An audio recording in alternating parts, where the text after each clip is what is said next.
Hello అండి, నమస్తే. ఇలాంటి కంఫర్ట్ బాక్సులు కానీ లిక్విడ్ బాక్సులు ఉంటాయి కదండి, పైన క్యాప్ను ఏదైనా మేకుకు వేడి చేసి చిన్న చిన్న హోల్స్ అనేవి చేసుకోవాలి. పట్టుకునే హ్యాండిల్ దగ్గర కూడా ఇలా వీడియోలో చూపించిన మాదిరిగా పైన చిన్న హోల్ చేసుకుంటే సరిపోతుంది. ఈ బాటిల్ని నీటితో క్లీన్ చేసిన తర్వాత ఫ్రెష్ వాటర్ని వేసి ఇలా ఇంట్లో ఉండే చెట్లకి మనము వాటర్ని వేసామనుకోండి, ప్రతి ఆకు కూడా పూర్తిగా తడుస్తుంది. అంతేకాకుండా ఇలా హ్యాండిల్కి హోల్ చేసాం కదండి, దాన్ని క్లోజ్ చేసామనుకోండి వాటర్ అనేవి ఆగిపోతాయి. మళ్ళీ ఓపెన్ చేసామనుకోండి ఆ హోల్లో నుంచి వాటర్ అనేవి వస్తాయి. చూస్తున్నారు కదండి, ఇలా మనము సింపుల్గా వాటర్ ఎక్కువగా ప్రెషర్ కానీ తక్కువ ప్రెషర్ చేసుకోవాలంటే ఈ టిప్ అనేది యూజ్ అవుతుంది. చూడండి, ఇక్కడ క్లియర్గా చూపిస్తున్నాను. ఫింగర్తో హోల్ని క్లోజ్ చేసామనుకోండి వాటర్ అనేవి ఆగిపోతాయి. మళ్ళీ ఓపెన్ చేస్తే దాంట్లో నుంచి వాటర్ అనేవి ఇలా ఈజీగా వచ్చేస్తాయి. క్యాండిల్ని మనము ఎప్పుడైనా యూజ్ చేసినప్పుడు కొవ్వొత్తి కరిగి కింద పడిపోతుంది కదండి, మనం క్లీన్ చేయడం కూడా ఇబ్బందిగా ఉంటుంది.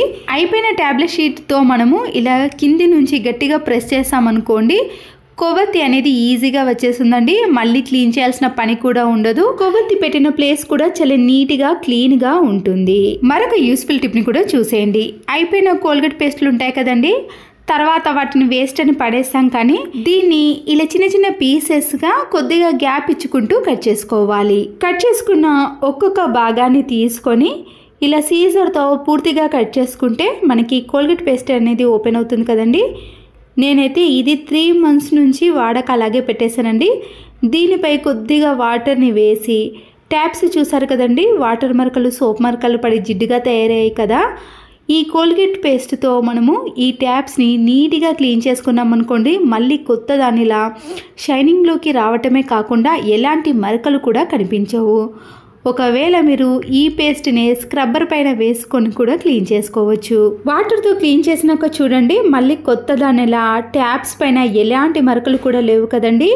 మీరు వేరే లిక్విడ్లకు బదులుగా ఇలా అయిపోయిన కోల్గేట్ పేస్ట్తో క్లీన్ చేశారనుకోండి డబ్బులు సేవ్ అవ్వటమే కాకుండా ట్యాప్స్ కూడా క్లీన్గా ఉంటాయి. కట్ చేసిన కోల్గేట్ పేస్ట్ని తీసుకొని దీనితో కూడా మన ఇంట్లో షార్ప్నెస్ తగ్గిపోయిన పీలర్లు కానీ నైఫ్ కానీ సీజర్లు ఉంటాయి కదండి, ఈ కోల్గేట్ పేస్ట్తో బాగా రుద్దేసేయండి. ఇలా చేయటం వలన అవి మంచి షైనింగ్లోకి రావటమే కాకుండా షార్ప్నెస్లోకి కూడా చాలా ఈజీగా వచ్చేస్తుందండి. తర్వాత ఇలా క్లాత్తో క్లీన్ చేసినాక మీకు ఈ 2 కూడా కట్ చేసి చూపిస్తాను చూడండి. కొత్త సీజర్ తీసుకున్నప్పుడు ఎలా కటింగ్ చేసుకున్నామో అలా కట్ అవుతాయండి. ఎలాంటివైనా సరేనండి, మనము ఇలా కోల్గేట్ పేస్ట్తో బాగా రఫ్ చేసామనుకోండి సీజర్లు పీలర్లు నైఫ్స్ కూడా ఎంత మందంగా ఉన్నా సరేనండి వాటిని ఈజీగా కట్ చేసుకోవచ్చు. చివరగా మరొక కోల్గేట్ పేస్ట్ని తీసుకొని మన ఇంట్లో ఉండే సింక్ కానీ వాష్ బేసిన్ని కానీ ఇలా పేస్ట్తో క్లీన్ చేసుకున్నామనుకోండి దీంట్లో నుంచి వచ్చే బ్యాడ్ స్మెల్ అనేది పూర్తిగా పోవటమే కాకుండా సింక్ కానీ వాష్ బేసిన్ కానీ చాలా నీట్గా ఉంటుంది. అయిపోయిన కోల్గేట్ పేస్ట్ని ఇలా ఒక్కటి కట్ చేసుకున్నామనుకోండి ఇంట్లో అన్నిటిని కూడా ఈజీగా క్లీన్ చేసుకోవచ్చు. మిగతా వాటితో కూడా మీరు షూస్ని కానీ ఫ్రిడ్జ్ డోర్ని గ్యాస్ స్టవ్ని టైల్స్ని ఇలా అన్ని రకాలుగా క్లీన్ చేసుకోవచ్చండి. మరొక యూస్ఫుల్ టిప్ని కూడా చూసేయండి. వైట్ కలర్ ప్లాస్టర్ని తీసుకొని మనము స్టార్టింగ్ ఎక్కడో ఉందో తెలుసుకోవడం చాలా కష్టం అవుతుందండి. ఏదైనా అతికించాల్సి వచ్చినప్పుడు దీన్ని వెతకడమే మనకి ఒక పెద్ద టాస్క్గా ఉంటుంది కదా. ఇలా పెన్తో కానీ పెన్సిల్తో కానీ మనము దీనిపై ఇలా రాసామనుకోండి ఆ స్టార్టింగ్ పాయింట్ అనేది ఈజీగా గుర్తుపట్టగలుగుతాం. ప్రతిసారి ఇలా వెతకాల్సిన పని లేకుండా ప్లాస్టర్ని మనము 2 మడతలుగా మలుచుకొని ఇలా మందంగా పెట్టేసామనుకోండి అప్పుడు వెతకాల్సిన పని కూడా ఉండదు. డైరెక్ట్గా తీసుకొని మనము యూజ్ చేసుకోవచ్చు. మరొక యూస్ఫుల్ టిప్, చిన్న కూల్ డ్రింక్ బాటిల్స్ యొక్క క్యాప్స్ ఉంటాయి కదండి, ఆ క్యాప్ని తీసుకొని మిడిల్లో ఒక చిన్న హోల్ అనేది చేసుకోవాలి. ఇలాంటి వైర్లు ఉంటాయి కదండి, దాంట్లో కొద్దిగా కట్ చేసుకొని పైన తీగను మనము కొద్దిగా పొడవుగా వచ్చే విధంగా కట్ చేసుకోవాలి. దీంట్లో ఉండే ఈ సన్నటి తీగను మనము కొద్దిగా కట్ చేసుకొని ఇప్పుడు కట్ చేసిన వాటర్ బాటిల్ క్యాప్ ఉంది కదండి దాని హోల్లో నుంచి ఈ వైర్ని తీసి కింద మీరు గ్లూ గమ్ని కానీ లేదా ప్లాస్టర్ని కానీ అతికించేసుకోవాలి. ఈ క్యాప్కి నేను 2 కూడా సన్నటి తీగలను ఈ హోల్లో నుంచి తీసానండి. మీరు కావాలంటే ఒకే తీగను పెట్టుకోవచ్చు కానీ నేను ఇక్కడ 2టిని కూడా ఒకేసారి పెట్టేసుకున్నాను. ఇప్పుడు ఈ తీగలోకి మనము నిడిల్ని పెట్టేసి తర్వాత ఈ తీగలో నుంచి దారాన్ని పెట్టేసామనుకోండి, నీడిల్లోకి దారాన్ని ఎక్కించడం చాలా ఈజీగా ఉంటుందండి. ఒక్క వరుసనే కదండి, ఎన్ని వరుసలనైనా ఇలా సన్నగా ఉన్న నిడిల్లోకి దారాన్ని ఎక్కించవచ్చు. నచ్చితే తప్పకుండా ఒక లైక్ చేయండి. మరొక యూస్ఫుల్ టిప్ని కూడా చూసేయండి.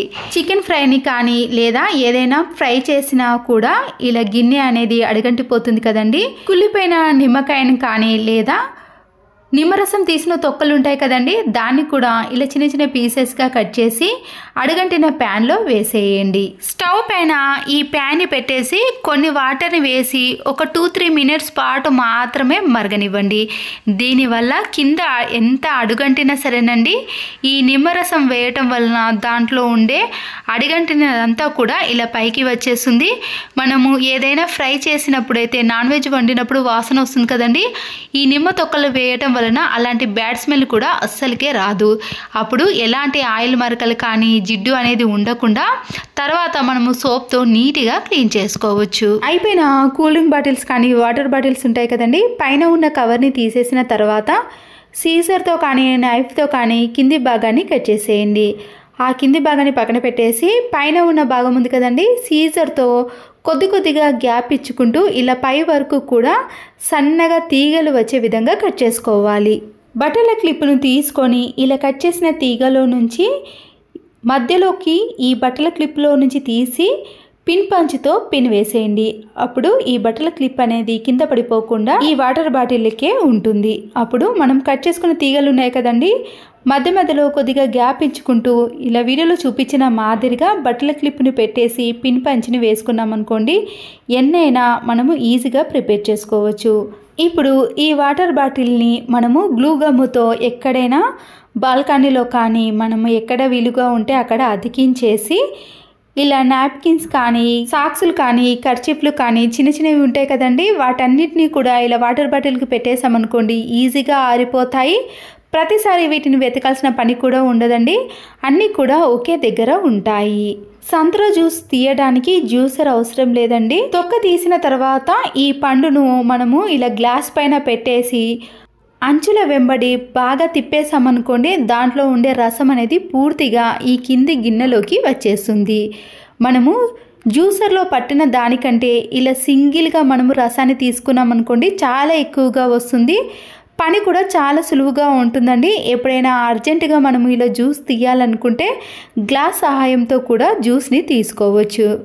మరొక యూస్ఫుల్ టిప్, షర్ట్స్ పైన కానీ దేనిపైన సరేనండి, పిల్లలైతే ఇలా ఎక్కువగా ఇంకు మరకలు పడేసుకుంటారు కదా, మనము ఎంత రుద్దినా కూడా ఆ మరకలు అనేవి అస్సలకి పోవండి.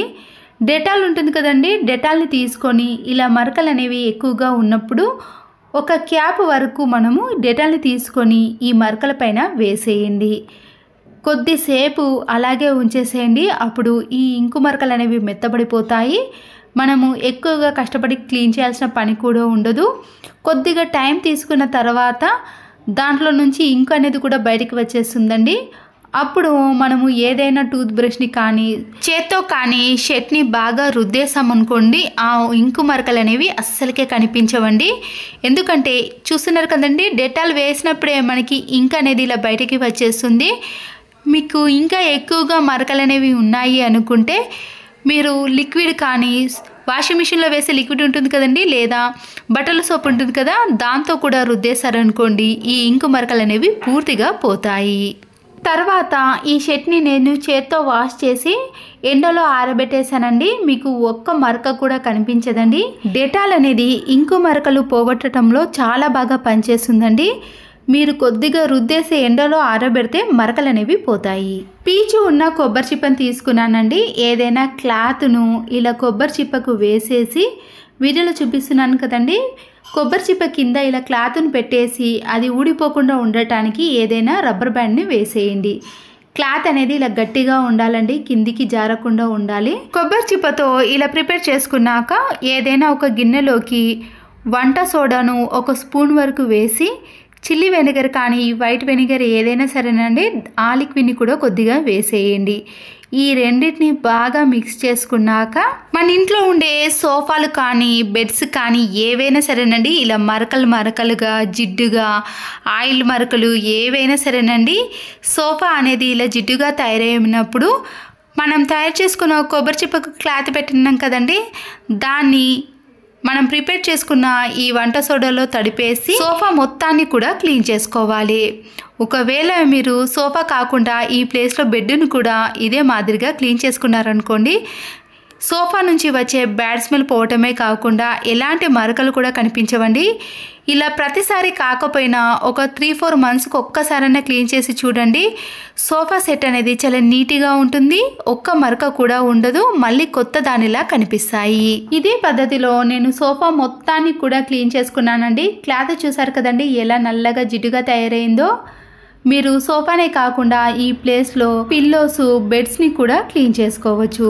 ఇవి పూర్తిగా ఆరిపోయిన తర్వాత మరకలు అనేవి మీకు అస్సలకే కనిపించవండి. దానికి ఉన్న జిడ్డు కూడా ఈజీగా తొలగిపోతుంది. సోఫా మొత్తాన్ని కూడా క్లీన్ చేసుకున్నాను కాబట్టి ఇలా జిడ్డు అనేది ఎక్కువగా వచ్చేసిందండి. అంతేనండి. ఈ టిప్స్ మీకు నచ్చినట్లయితే తప్పకుండా ఒక లైక్ చేసి మీ ఫ్రెండ్స్కి, రిలేటివ్స్కి షేర్ చేయండి. మరో వీడియోతో మళ్ళీ కలుద్దాం. Thanks for watching.